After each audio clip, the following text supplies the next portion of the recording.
जी भाई साहब, आज तारीख की क्या कुछ फैसला आया? जिस प्रकार से जो स्मार्ट सिटी के तहत जो एलिवेटेड रोड जो बनाया गया और उस रोड के अंदर जिस प्रकार की जो खामियां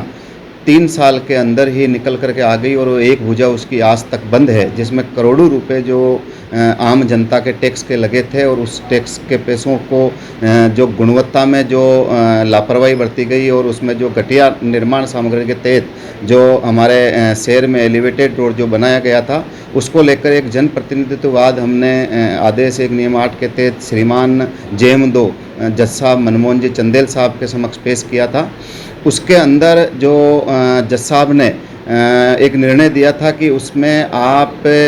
जो आपातकालीन सेवाओं के तहत उसमें आप नंबर लिखें, उसमें जो आम जन को किसी प्रकार का कोई नुकसान नहीं हो, इस प्रकार के आप संकेतक भी वहाँ लगाए।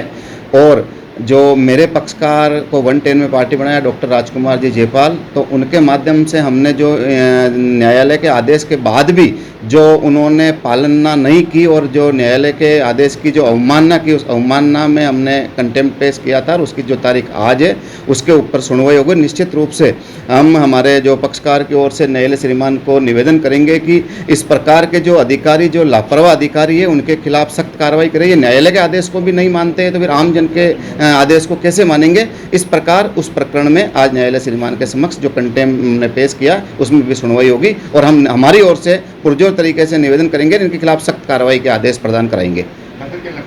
इसके अंदर जिस प्रकार से ये जितने भी जो कार्मिक उसके अंदर रहे हैं, मतलब स्मार्ट सिटी के तहत में रहे हैं और जो एलिवेटेड रोड के अंदर जो रहे हैं, इन सभी लोगों की सामूहिक जिम्मेदारी तय होनी चाहिए कि किस स्तर पे जो आम जन के करोड़ों रुपए का जो टैक्स लेकर के और जो करोड़ों रुपए जनता के जो बर्बाद कर दिए और केवल 3 साल में ही इस प्रकार की जो